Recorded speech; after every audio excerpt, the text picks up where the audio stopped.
Welcome to episode 204 of KT Confidential, the real estate podcast. Today, Adrian and I talk about tech features, upgrades, and what value features around your home have.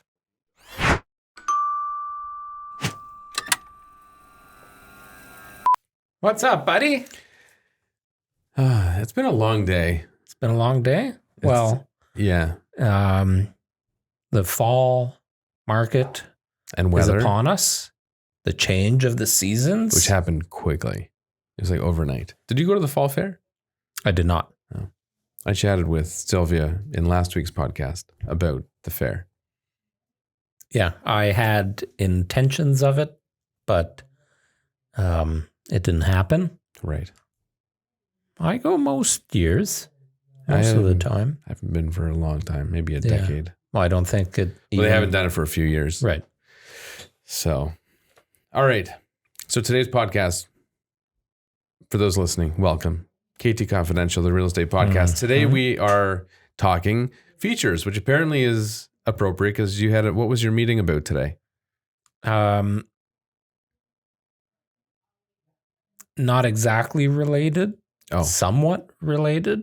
I broke down all of the features that the team offers potential buyers and sellers. Oh, okay. So today what we did with the realtors is we talked about all of the features that buyers are offered as a part of our services, because we do provide quite a few features that other realtors don't.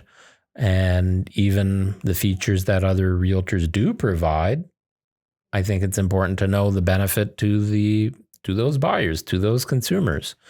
So that's what we were doing. We were taking down our benefits and talking about the features and the benefits to those people. So unrelated in terms of the types of features, but related because it's important to convey the features to prospective buyers. Yes. To build value in the product. In your case, the team, hiring the team. Yes. In this case, buying the house. Right. So what we're going to do is we've both written down. I was given, just for those of you listening and watching, I was given no time to prepare for this at all. So Adrian is throwing me off guard. I'm like, all right, what are we talking about today's podcast? Because we didn't have. This was an impromptu podcast. An impromptu podcast. So he suggested, features that you'll find in homes. And I'm actually saying this now to clarify what the fuck we're talking about. More than, okay. So I was trying to interpret that tone. Features that we find in homes. Yes. And what the associated value is to somebody, monetary value. Correct. So how much would that feature improve the value? Specifically for you, what is your interpretation of value? If you were to buy this particular home and it had that feature, how much value would you perceive as it holding? And are we going to talk about the benefits of those specific features as well, or just the value? I don't know. See where the conversation goes. You want to get into this? I'm more concerned. So my point of this, I'll elaborate on afterwards, but it's just the fact it's just about education on value, right? And how it's very subjective, and there's so many factors that influence it. Did you keep side note, the new iOS? So I finally downloaded it. Yeah. Did you keep your notifications at the bottom of the screen? Yeah, I hate it. Can you move it back up to the top? Yes, I don't know how. You know why they did that though? Is just because when you hold it. Oh, because your thumb's there? So instead of having to move your hand and slide up to. Yeah, but you can't hardly see anything. What do you mean? I don't have any notifications. I cleared them already. You know what I hate? I liked before how you could see it all at a glance. You ever lay in bed and plug in your phone to charge and lay in bed and put your phone like on your chest or something? Well, I used to, but and then the cord is like digging into you. Does that ever happen? Those cords are terrible. I no longer, because I have a little stand that uses the mag charger. Right. So if it's dead, I don't get to use it in bed. Right. Which is a bad habit anyway, so it works so well. Yes. And those mag chargers aren't very good. Do you find that it charges your phone? I don't think it charges it as fast, but it's overnight anyway. So in those instances, forces it doesn't matter. Put your phone away. Okay. So features. Now you said this is for an average detached home. Let's say this is an average detached 2,000 to 2,500 square foot home in a suburban neighborhood, let's say in Halton region, in a newer development area. I mean, even that ranges dramatically, but whatever. Okay. Actually, you know what? For the sake of this, it does need to be specific. So let's, I had home base here in Milton. So let's say 2,000 square foot detached double car garage, Milton. Oh, okay. Now you're getting specific because one of the things I wrote down was a 2-car versus a 1-car garage. Yes, it has to be specific. And the only relevance that plays in it doesn't matter. The only relevance is that how your number and my number compare is important. So if you say Oakville and I'm saying Brampton, right, then my whole thesis is proven wrong. Hypothesis. All right. And I've lost my freaking page. So how about you start with your first feature? Hot tub. So first of all, let's just clarify, because hot tubs are sometimes disgusting and run down pieces of crap. In many cases, I go to houses where there's no water in it because people just don't use it. But we're assuming it's a few years old and nice. Sure. Usable. Right. Well, okay. So you ever gone to one of those like fall shows, home shows, whatever, and they always have the guys selling hot tubs at these shows, right? That's where I bought mine. And I always am drawn to the one with the fancy waterfall and different colors and the built-in stereo and all that. Of course. But it's very seldom in a 2,000 square foot average Milton home that you'll find a hot tub like that. So you're going to automatically assume it's a relatively basic one, but let's say it's clean and usable.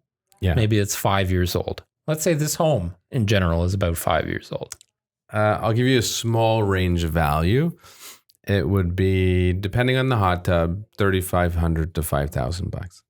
That's how much it would increase the value of this property. Yes. Assuming it was usable. 3,500 to 5. You?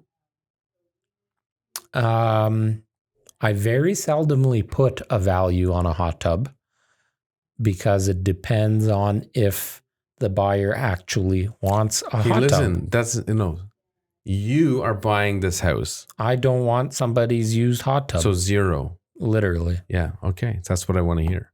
All right. So in fact, maybe a minus can because you write down beside that 0? I gotta pay somebody to take that crap away. 0 and 4,250. Having is said my that, average. Hang on. Having said that, if it happened to be a hot tub like the ones I saw at the shows, with the waterfall and the nice lights, and maybe it's got one of those, you've seen the ones with the motorized TV that comes out. So if I can sit in this hot tub and watch hockey with hockey season now starting, then I would put a value on it. And what would that be? If it had all of those features, $5,000. At least. Okay. I would love to have a hot tub like that. Yeah. Okay. If it's within 5 years old, it's clean.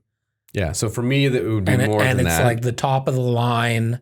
So you're 0 to 5. I'm 35 to 8. Oh, you just bumped your... No, based on changing the criteria of the hot tub.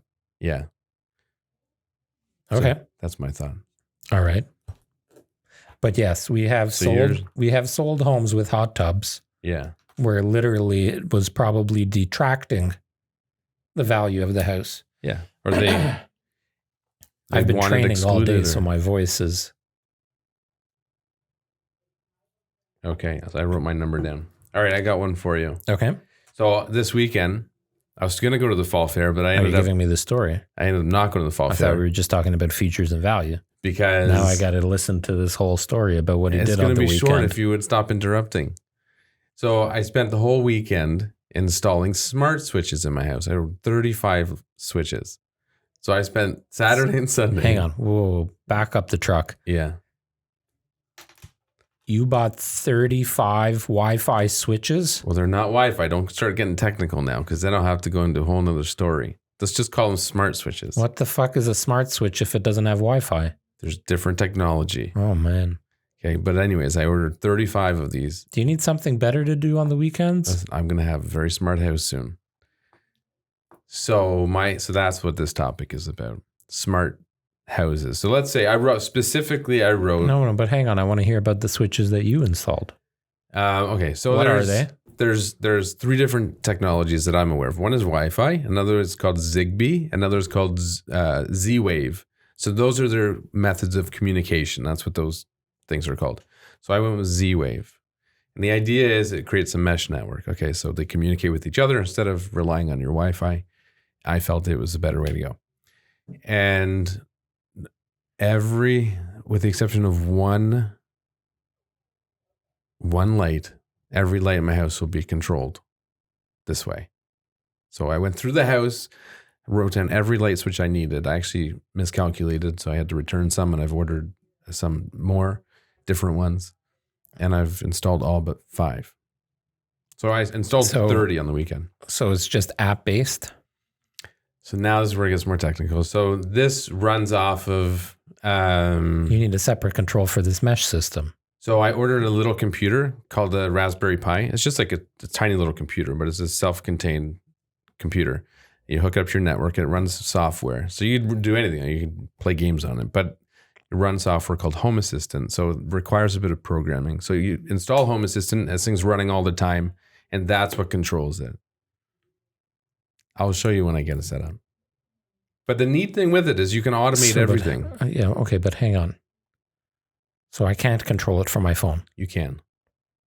Oh, but my phone is going to be talking to Raspberry. Correct. And Raspberry then talks to the devices. Correct.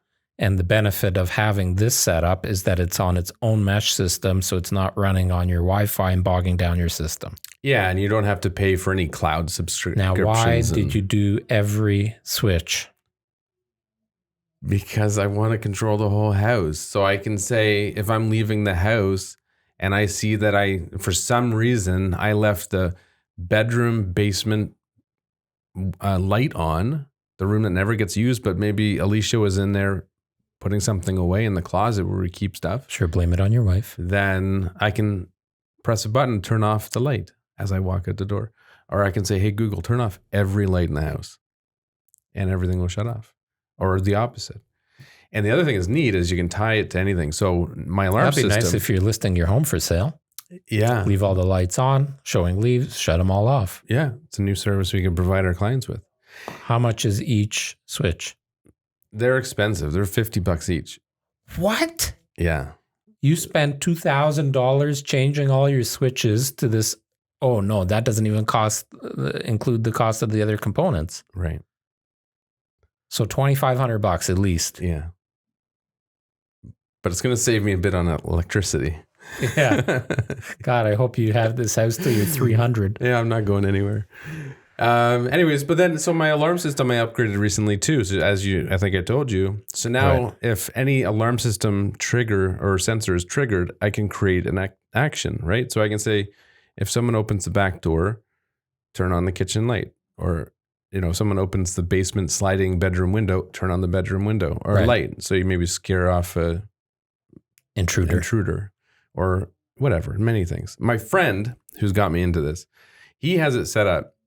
So his cameras, he has all these cameras in his house too that can detect things. So if his camera in his daughter's room detects that she's in bed, and as he pulls into the driveway, which is his geo fence, the front light on the house will flash twice, telling him she's in bed. So he knows to go in the side entrance so the dog doesn't bark. It's pretty crazy. Oh, the world we live in, eh? So my question is, not walking into the house anymore and saying, shut up, mutt. No, definitely not. What are you doing out of bed? Go back to bed. Yeah, you gotta tiptoe. So if the house had, just keeping it somewhat basic, if the house had smart switches and smart power blinds. See, we have the power blinds, but they're not smart. If you have, just so you know, you probably can make anything smart. Maybe. There might be usually like a little adapter. Not interested. I take out the remote, push the button. Okay. But imagine if you didn't have to. Anyways. Did you upgrade your toilets to smart toilets? No, but you know what I was thinking of doing? Because my toilets are old, as you know. We've been there for 11, they're so old. They're 10 years old. Yeah, but they're like the toilet seats are turning yellow because they're fading. The plastic It doesn't look nice. Stop pissing all over them. They're shitty toilets. But yeah, and you know what I thought? I was like, at some point in life, it would be nice to have one of those fancy toilets. I can't remember the name. It starts with an O. Yeah, I've seen the ones that, the nice ones that heat up the tush. They've got the built-in bidet. The seat opens and closes by itself. Yeah. Illumination, different kinds of illumination. It's actually not a bad purchase. Oh no, I spend a lot of time on the throne. Right, but I would enjoy it. You could exclude it from the sale. That would be a very reasonable thing to do and take it to your new house. And you would have to exclude it because that is a fixture. Right. So you just... Can you imagine that? You could buy 20,000... You can have the fridge, but I'm taking the toilet. You could have this fancy... I think they range from $5,000 to $50,000. Can you imagine as a realtor putting that in the listing and seeing it as a realtor? Toilets not included. You'd get a good laugh. Or toilet negotiable. Imagine you actually remove the toilet, because we often say if there are stuff you don't want to include. Before you list it. Yeah. Yeah. Toilet's negotiable. But you could take it and keep it forever. Right. Okay. So how much value? So are we just talking like for your house, just the switches? Okay. Just say just the switches. Or are we talking like it's already all set up, all the switches, all the lights, all of the receptacles? Like, is the whole home from an electricity standpoint? Well, let's say switches and blinds, because those are like two things you use a lot. So you'd get... No, I think you need to separate them because window coverings as a whole are very expensive. Okay. So let's just say switches. And receptacles? I didn't think of that, but no, just switches. See, I would almost prefer... if I did that, I would do both. Switches and receptacles. Well, receptacles, so I included in this purchase were 4 plug-in receptacles. So you plug a plug into the receptacle. And it's controlled through the same thing. Right. Yeah, so then at Christmas, we can say, hey... It's an adapter, essentially. Hey, Google, turn the Christmas tree on. No, right.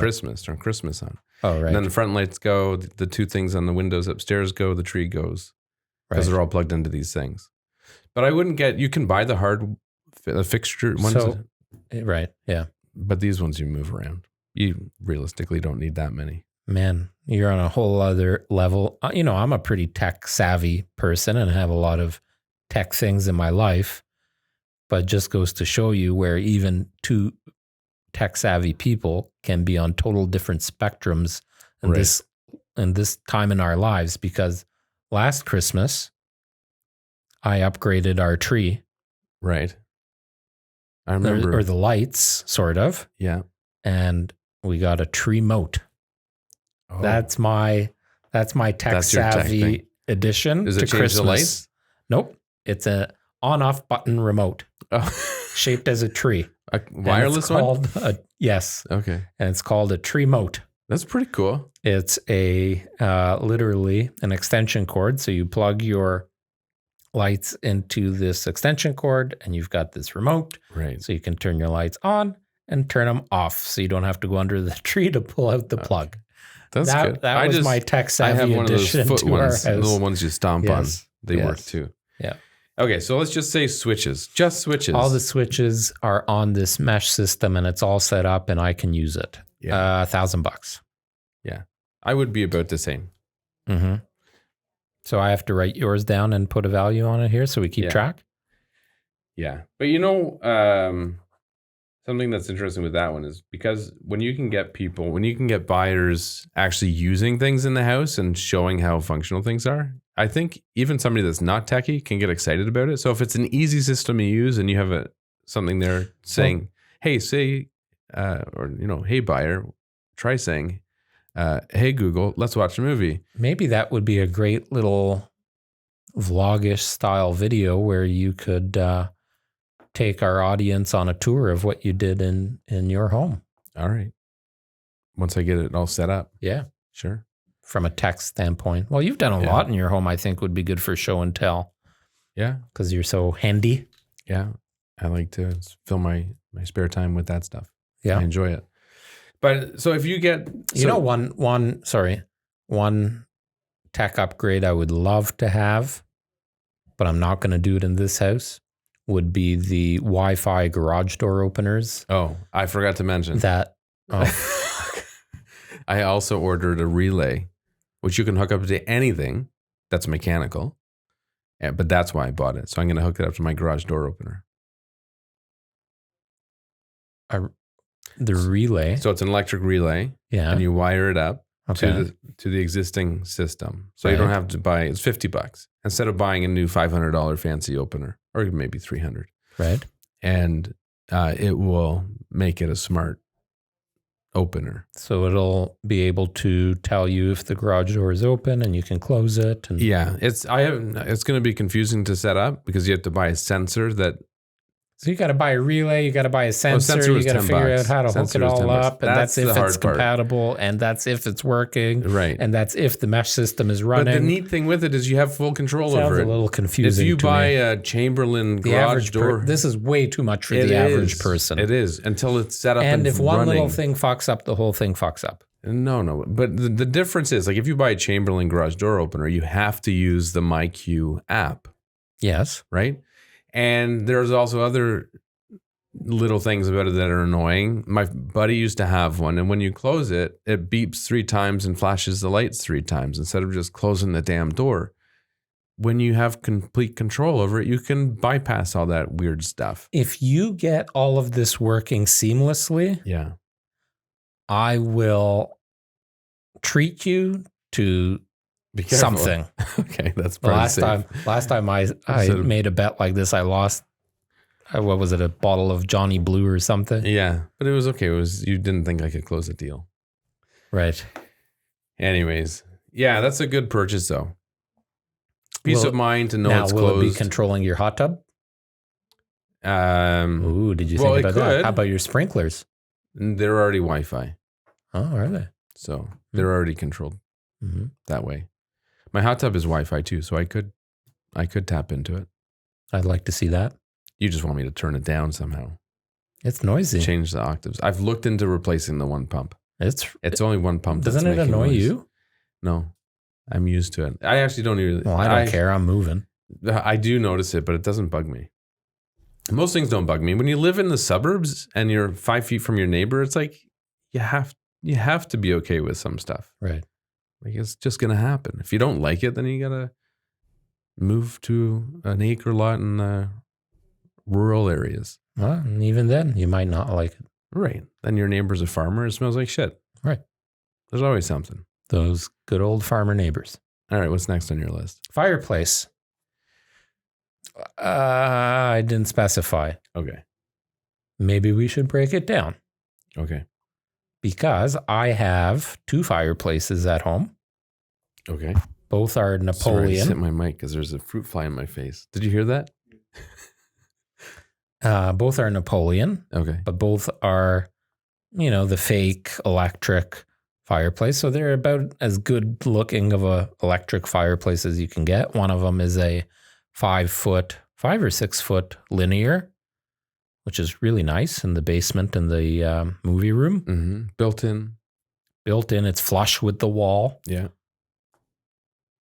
The other one is in our living room in this new fireplace wall with a nice mantle that we did 2 years ago.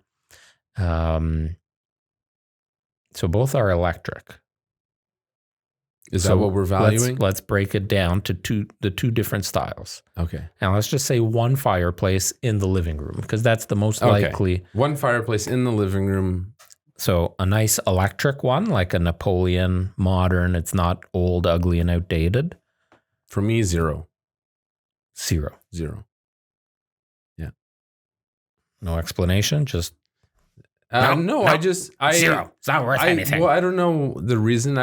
I think I grew up with a wood burning fireplace. We used to use it a lot. Like every Friday, we'd watch a movie and have a fire. Maybe we should add that into the mix. Yeah. So I love the real flame, whether it's from a wood burning fireplace or gas. One of those two, preferably. Oh, well, I guess there's no other option.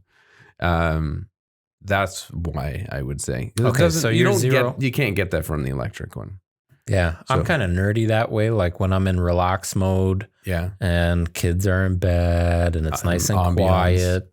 I even before we had this fireplace, as the TV, silly as it might sound, I found those YouTube with the sound video, with the fake crackling and put it on the TV. And I can see, especially with the sound aspect of it. Actually, I'm surprised these systems don't have that. Maybe to make it realistic, you need a fancy speaker. No, I don't know. So 0 for electric. Yeah. Gas? I would think, there's such an array of options, but I would think for an average house that we're talking about, $2,500 to $3,000. And wood? 5,000, even if it's not working. Whoa. Even if it's not working. Really? Because it comes with the guts of it, right? So you've got the chimney. If you don't have it already, it's probably a bitch or not possible to install. We were talking about this home being about 5 years old. So probably which you won't find. So it won't have one. So it's not relevant. But gas fireplace, wood burning for sure, more value. Really? Yeah, because gas you can put into a wood burning fireplace, but you can't put a wood burning fireplace into a gas fireplace. Right, you can get those inserts to make a wood into gas. Yeah. And I've seen seen some really nice ones, by the way. Yeah, well, I was at a house. Actually, it was behind us here off of Mill Street. They had a wood burning fireplace, and it had like a power glass thing that comes down if you want, and so it was like really cool. So it was like a high tech wood burning fireplace. Mm-hmm. And also the wood burning stoves are neat. My buddy just bought a net zero home in Edmonton. He's got a really fancy one in the kitchen. Mm-hmm. I'm looking at upgrading ours at the cottage. Yeah, I think they're great. Making something a little sleeker. Yeah, but that's my number. Gas, 3,500 to 5. Oh no, 35. What did I say? 3,500. I don't know. And you're supposed to be writing down your numbers. Wood was 5. We'll say. We'll have to listen back. So what's yours? For me, if it's a nice modern electric one like a Napoleon, where I know it probably was, a couple $1,000, depending on how it's installed and all that makes a difference. I would say $1,000. I think that fruit fly went up my nose or something. I'd say $1,000 on the electric if it's done well and it's everything's working. Okay. Because some of them, sometimes the heat doesn't work. Right. I'm talking about fully functioning. Like on mine, you can change the colors, the size of the flame, the type of flame, the heat. You can control the temperature. So something like that, I would say $1,000. And that one cost me probably $2,500 or so. So they're not cheap. It's definitely a losing improvement in terms of value. So if you're thinking of adding one into your home, just so you know. A gas one, I usually put it at about 5. And that's, again, if it looks nice, right? Yeah. Well, then it also depends too if it's built out. Yes. Like part of the house. So it's flush with the wall, or if it's built in, and then what the mantle is and how, the surround. There's so many factors. Yeah. No, we're talking average like Mattamy home, 5-year-old home in Milton. And I think most people would pay about that or a little bit more to have it installed by the builder as a new home. So the value for that is not bad. Dollar for dollar, you're about. It's not bad. About right. And then wood, I would put somewhere in the middle, like less than gas, but 25 to 5. So same as a gas fireplace on the high end. And that's if it's really nice, the chimney's in good shape, it's cleaned, it's been wet certified, so I can insure it with no problems and peace of mind. I love a good wood fireplace. Yeah. Good, nice wood fire. They're hard to beat. Yeah. But they're not With as, the it's like kids- cooking with charcoal though. It's not as easy. Yeah. With the kids and with the dog, I would be skeptical from a safety standpoint, especially if it's in a living room and especially if that's where you have your Christmas tree. Things of that nature would go through Funny my head. you think that way though, because at some point in history, that's all they used. Right. Maybe their houses were made of stone at the time. I don't know. Well, Jennifer, Yeah. I helped her buy a home here in Milton. She'll Does be it have a closing wood burning fireplace? in the basement. Nice. And the mantle and the surround of it is floor to ceiling exposed original brick. Mm-hmm. And it's beautiful. So she's going to paint it and make it like Nice. go down into the basement and have the nice wood fire, make That's it nice nice. and cozy. I would like to have that. Yeah. Okay, next on my list is a heated driveway. Oh, you bastard. I knew you would have an opinion on Okay. this. I'm going to tell everybody this story because I still curse you to this We got to day. keep this. No, fuck. I'm going to tell. Fuck you. I'm going to tell the story. Okay, go. I still curse you to this day. 12 years ago, Me? we bought. Yes, you. I don't know how I play a role in this. Because you convinced me not to do it. Are we peaking? Oh. I convinced you not to do it? Yeah, you don't remember that? No. So why did you know I'm going to get. I know you, the subject of heated driveways. You like heated driveways. So I didn't know the story scarred you. is, yes, oftentimes we'll talk to you about these types of things that I'm thinking of doing in my life, right? Yeah. That's what friends do. You talk, I'm thinking about buying a new car. Oh, what kind of car? And you chat about it. Right. Well, when we bought these homes, and you guys listening, you KT followers, what do you call them? KT kittens? Cool KT cats and kittens. Cool KT cats and kittens This is where we out need there. Ian needs to be mic'd up. Yeah, he does. He's actually got a great voice for the podcast when we haven't used it. Like when he did episode 200 there. Yeah. I thought that was awesome. Anyways, you cool KT cats and kittens. Permanent intro, outro. 12 years ago, we put our names on the title of these homes and they hadn't been built yet. Pre-construction. They started building the homes and you don't get your driveway paved until all the grading's been completed. And so you often will get the keys to the house and move in and get closing and you don't have a driveway yet. Right. It's just rubble. And my dad, who was an electrical contractor, I remember the conversations about it. I don't remember came over deterring you from. and I said, "Hey, Dad, how much would it cost to dig this up?" So would that have been electric? That's what I was looking at. Okay. And that's one of the reasons you deterred me, Right, because of the cost. or the cost, the hydro. Yeah. And the cost to put it in and all of that. I figured it would have been about $10,000 at that time. Okay. And, my driveway is not small. Kind of like, actually, I think the dimensions, like actual square footage of our driveways are probably similar.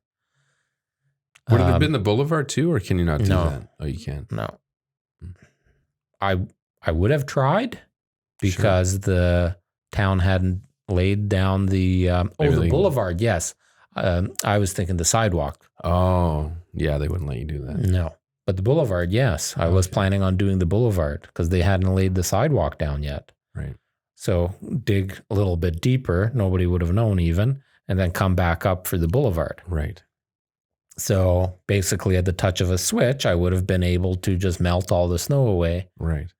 And you know me, if there's one thing I hate, it's shoveling snow. Right. As do most people. So you said, you're going to spend $10,000.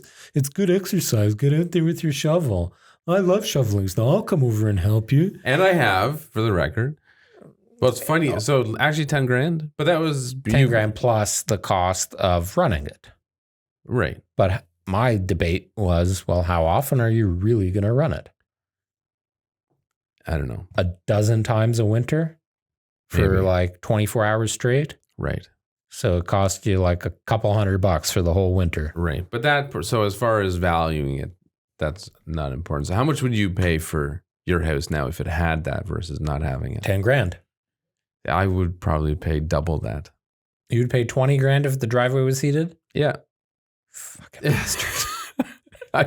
Honestly, I was actually thinking of a number even higher than that. I'm like, no, it's a bit far-fetched. Funny you should say this though, because, okay, so we're looking to upgrade our home and move. Yeah. If we were staying, because the home is at the age now where we have already replaced some stuff, and over the next 10 years, it's going to need replacing. And much like your driveway, ours has... Mine's pretty bad. It has divots in it, or what do you call them? Yeah. Divots? Where tires sit. Yeah. Yeah, where your tires sit and settling and all of that. And I have it coated every couple of years. So it's not in bad shape, but if we were staying, I would widen it a little with a nice borders of some kind of paver stone or whatever, rip it all out. I would do I might even take the paver stones all the way. I know you were thought about that.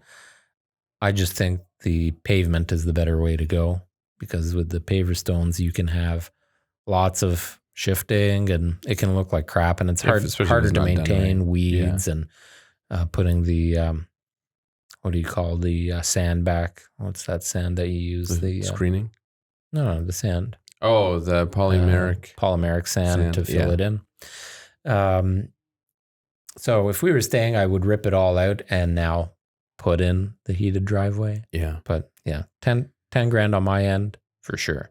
Yeah. It's funny because we have a nice property for sale on Queen Street in Milton, and they have hydronic heated floors throughout most of the house, including the garage, and they contemplated doing it in the driveway too.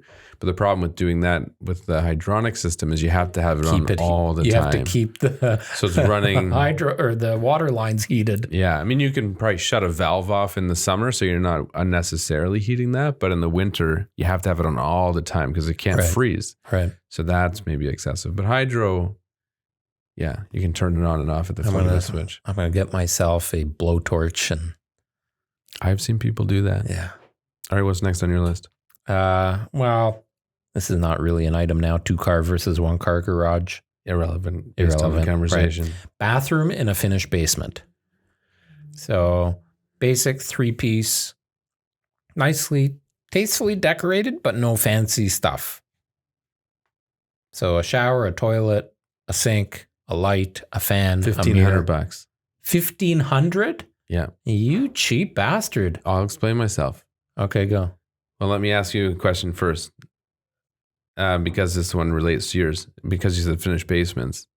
Yes. Actually, no, we'll finish yours. So it's just a basic basement with a bathroom. And how much do I associate the value of that bathroom? Yeah. Based on what you're saying, I would redo the whole thing. Let's say you didn't want anything. You just wanted a finished basement and it to have a bathroom. Okay. So I'm not refinished. So I'm living with it and I'm happy with it. Yeah. Why'd they shut that light off? I don't know. So I would, okay. So I'll retract my previous statement and we'll say $7,500. Okay. That's reasonable. Yeah. You? About the same. Okay. So my one for you is a finished basement. Because if there is a finished basement with no bathroom, you're tearing everything up. Yeah. So you the need value to have is, a bathroom in a basement. If you're finishing your basement. And hopefully they put it in a smart spot. Right. Because otherwise, that's what I hate when people spend money on upgrading things, but then they don't do it properly or they do weird renos. And well, because they look for a contractor that will do it for cheaper. Maybe, or maybe do it faster. Or they do think it they have tomorrow. a sense of design, but they don't. Right, like me. And maybe, I don't know. I would never admit to it. So for me, finished basement, but just your walls and carpet, big square walls and carpet. $7,500. Yeah, but the same for me. Max 10 grand. If anything, I mean, maybe the exterior walls you assign value to, but otherwise somebody would want to move in and see, in that case, I'd almost rather have nothing. I would always actually rather have an unfinished basement, because 9 times out of 10, it's not finished nicely. Right. Or you want different lighting, or you want, we've done the window wells now, differently. A basement like what's in your house or my house. Right. Which you don't find very often, because we did spend a lot of time, money, and attention to details on finishing those, because we knew we're going to end up using them a lot and working from them and having guests and whatever. But what you're saying, just basic framing, drywall walls, carpeted floors, no subfloor. Yeah. Just, I mean, it adds value. How much would it cost? And so so your home is 2,000 square feet. If you did that in your home, $20,000 to frame it, finish it, carpet, I would think carpet, probably ceiling, lighting, electrical. Am I light? I think you can get it done for 20 to 25. I would think so. If you kept it very basic. Yeah. So you're saying the resale value on that's half. For me. For you. And that's the whole point of this exercise. For somebody else, it could be double. So for those of you listening then, if you think we're out to lunch on one of these or highly disagree with any of these, leave a comment. Tell us what your number is. Tell us what your number is. What's your number? You said nothing. What? For that basic basement.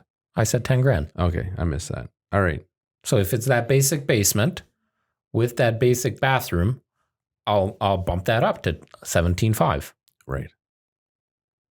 Okay, next. Which is probably about half of the cost that it costs. So there's your return on your basement investment. Right. Now, if you add a bedroom and a kitchen and a theater or whatever, and a separate entrance, then all of a sudden your return might go from 50% to 125%. That's what a lot of people don't understand with finished basements too, is that the resale value, you see, it has a finished basement. The resale value on something like that can vary so dramatically. Okay. Right. That's it. Oh, that's it for you. Okay, you got a couple little ones. Central vacuum with like that cool Zero. Automatic dustpan. Zero. Never will use it. You won't? No. I love it. I would never ever buy it, but if it was there, I mean, for sure. You gotta lug out this fucking hose from you gotta store this hose thing somewhere. You can get a nice hose hanger. Why don't I just have a nice Dyson that I can take anywhere and don't have to... Don't get me started. Dyson's a piece of crap. Are you kidding me? This new Dyson that we have... You bought a new Dyson. It will suck you better than you've ever been sucked before. I don't doubt it. But mine is terrible. I have one of the cordless whatever Dysons. So you just spent $2,500 on switches and you can't afford a $1,500 vacuum? I find it hard to replace things that even if they're falling apart, they still work. So ours is duct taped together and it only lasts 5 minutes. Okay. This new Dyson is good. And I don't know how many years it's going to last. Well, that's the point. Let's have this discussion in a year. Okay. Well. So for me, central vacuum. It's a year old actually now. Okay. Because we had it already going into Christmas last year. Okay. Because we get the And you're still happy with it? Oh, yeah, very much so. All right. Maybe they've improved. In fact, because they give you the 2 different heads that you can install. Right. And when we got our new hardwood floors installed, I'm like, I don't want to be using this vacuum. Got the soft. You get the soft one. And man, it's like having an electric Swiffer. It's fantastic. That's basically what it is. Yeah, thanks. So one of the reasons I said, fuck it, and I'm upgrading the handheld Dyson. Yeah. Cordless, whatever. We get the real Christmas trees. Oh, okay.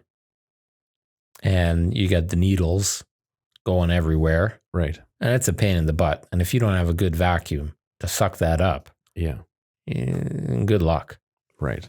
So for me, I would never buy a central vac system, I don't think, but it does appeal to me, especially that kick plate thing in the kitchen. If you just grab a broom, kick it, sweep it. How much dirt is on your kitchen floor that you The need? kids are so crummy. When they eat at the kitchen breakfast bar, the floor is covered in crumbs. So you go into your little pantry or into the garage, you grab your Dyson, you go zoop, zoop, put it back, and you're done. With the central vac, you got to lug out the whole hose. No, listen, plug you it missed in, it. This is the kick plate automatic sensor. You just need a broom. Oh, you're talking about just the kick plate. You just sweep it under the table. Right. Anyways, for me, $1,000 under the rug. No, same shit. But that's the only place in the house that you would have the kick sweep. Yes. Yeah. That's right. And the last one, I mean, I've got a bunch, but I don't want this to go on any longer because we're running out of time here. But the last one for me is, what if your neighbor happened to be your best bud? Hang on. You didn't. I said Is $1,000. this a trick question? $1,000 on the central vac? Yeah. Okay, I'm zero. Yeah. But the interesting thing there is I wouldn't ever buy it, but I have over the years been sold on the idea of having it. Right. So I do see value in it. Got it. So the question was, what if the house you were buying was next door to your best friend? And the same identical house a week ago sold around the corner for $1 million. How much would you pay for this one? Oh no, let's say there was two identical homes for sale at the same time on the market. You have first choice. How much more would you pay for the one next to your best friend, assuming it's somebody you wanted to be close with, versus the one around the corner? And this is assuming, no weird friendship thing. Like, you don't think, oh, it's going to be too close, it's going to harm our relationship. Like, you're excited about it. Yeah. I would be pretty, like, I'm neutral when it comes to those things. Like, even when we bought our homes, I really didn't care one way or another if I was next to you or 2 blocks over, because there were 3 options. One, I lived next to Brawny Street, two homes in from Brawny Street. On Rule? On Higginbotham. Oh, okay. Oh, yeah. Got it. I didn't want to be that close to busy street. In hindsight, it's not a bad location. Yeah. Quieter than our street. The street itself is quieter. The location. And you're across from townhouses. Yeah. Anyways. The other option was actually Steve Cicchetto's sister's lot. So street behind us, quiet street, bigger lot. Yes. You should have done that. I should have. And it was a $10,000 premium. That's it. Wow. And it's a bigger, wider. Now that's probably 10 or 15. I can't remember. But because I had originally I was going to buy the Plan 9 and the 30-foot wide lot. So 2,127 square foot detached single car garage. Right. And that was, it's about the same price as your house, a little bit cheaper. Okay. $379 or something at the time. Yeah, can you imagine? Crazy. And mine was about $50,000 more. The one I ended up going for, 40 or 50,000 more. So that was where you spent the money. And I was tapped out at that point. I was still single, started a new job more or less. So yeah, tapped myself out and I said, So to answer the question. So, oh man, if I really wanted to move next to that person, which I can't think of anybody, I would need a lot of convincing more than anything. So your answer is zero. Zero. Yeah. There's nobody that I like enough that I would have to live next door to them. Okay. So for me, I would say it depends on the person too. And this is assuming they're not going anywhere anytime soon. If you're paying a premium, they better fucking stick around. I would say in the $20,000 range. See, I think it would be more appropriate for a family member than a friend. Well, let's say, sure. Or imagine my kids, right? They're twins. Right. So in their 30s, now they're settling down, having families, and their wives or their partners get along. Yeah. And now they want children and pets and things like that. And they would love to live next door to each other. then I would put a premium on that. Right. And probably that. Well, let's say your mother-in-law and your mother-in-law and you get along well, and she minus 100. No. and she wants, and she's a babysitter. How much then is their value? No. Okay. So I need distance. So some distance. The whole point, because I know there's. Oh, what would? Okay, you answer the mother-in-law one. Does she listen to the podcast? Are there any other? Hang on. Are there any other? She must listen to the podcast. Are there any other options? Well, I'm just throwing out the same examples you threw out to me. No. For mother-in-law, I would live around the corner, but still be that close. Yeah, I think in that case it would probably be healthy. You need a buffer. Separation. Yeah, but I think there are certain people where I would be excited and pay a premium for it, and I can see why people would be that way. Yep. So now to summarize this podcast, I don't know how long it's gone, but it seems like a while. Too long. To summarize this. It's like the point of this whole conversation is just to convey that value is subjective, and it's completely in the eyes of the buyer. So don't get caught up on list prices and what your neighbor sold for. There's just so many factors that come into it that if you see value at a certain number or don't see value at a certain number, it is what it is. It's all subjective. That's the easy, quick way to end a long podcast. There you go. All right. Thanks for watching episode 204 of KT Confidential, the real estate podcast. Leave your comments below. We want to hear what you have to think about this episode.